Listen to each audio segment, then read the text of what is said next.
ప్రధాని ఒకవేళ అదానితో వ్యాపారం చేయిస్తూ ఆయనకు పరోక్షంగా ప్రోత్సహిస్తూ ఉంటే ఆయన అవినీతి పరుడైతే మీ ముఖ్యమంత్రి రేవంత్ రెడ్డి నీతి మంత్రుడు ఎట్లయితాడు?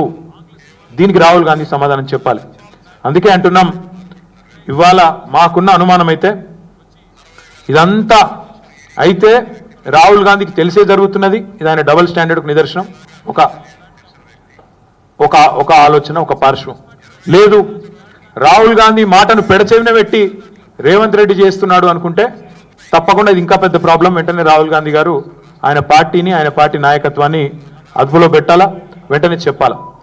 రాహుల్ గాంధీ గారికి అనుమాత్రం చిత్తశుద్ధి ఉన్నా, ఏమాత్రం చిత్తశుద్ధి ఉన్నా తెలంగాణ ప్రభుత్వం అదానితో చేసుకున్న అన్ని ఒప్పందాలను వెంటనే రద్దు చేసుకుంటున్నట్టు ప్రకటించాలి అని మేము డిమాండ్ చేస్తున్నాం. ఆల్ ఎంఓయూస్, నీకింత నాకింత అని చేసుకున్న ఎంఓయూలను రద్దు చేయాలి.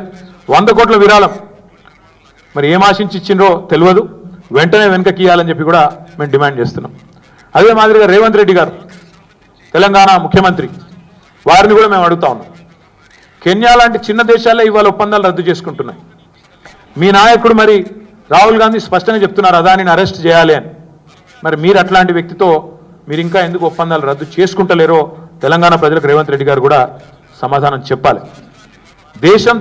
దేశం మొత్తానికి అదానితో నష్టమవుతున్నప్పుడు తెలంగాణకి ఎట్లా లాభం అవుతుందో రేవంత్ రెడ్డి సమాధానం చెప్పాలి. అదాని వల్ల అవినీతిమయమైన సంస్థ అని మీ అధినాయకుడు ఆరోపణలు చేస్తున్నప్పుడు అలాంటి వ్యక్తితో మీరు వ్యాపారం చేయడం తెలంగాణ వ్యాపార ప్రయోజనాలను తాకట్టు పెట్టడం కాదా? తెలంగాణ ప్రయోజనాలను తాకట్టు పెట్టడం కాదా? రేవంత్ రెడ్డి గారు సమాధానం చెప్పాలి. ఈతో పాటు ఈ మధ్యన వార్తలు వచ్చినాయి, ఎన్సీపీ చీలికలో కూడా అదాని గారి పాత్ర ఉందని, రాజకీయాల్లో కూడా ఆయన జోక్యం చేసుకుంటున్నారని వార్తలు వస్తూ ఉన్నాయి. మరి మొన్ననే కోహినూర్ హోటల్లో రహస్య సమావేశం ఏదైతే అదాని గారికి తెలంగాణ రెవెన్యూ మంత్రి పొంగులేటి శ్రీనివాసరెడ్డి గారికి జరిగిందో దాని విషయంలో కూడా ఖచ్చితంగా ఈ రాష్ట్ర ప్రభుత్వం వివరణ ఇవ్వాలి.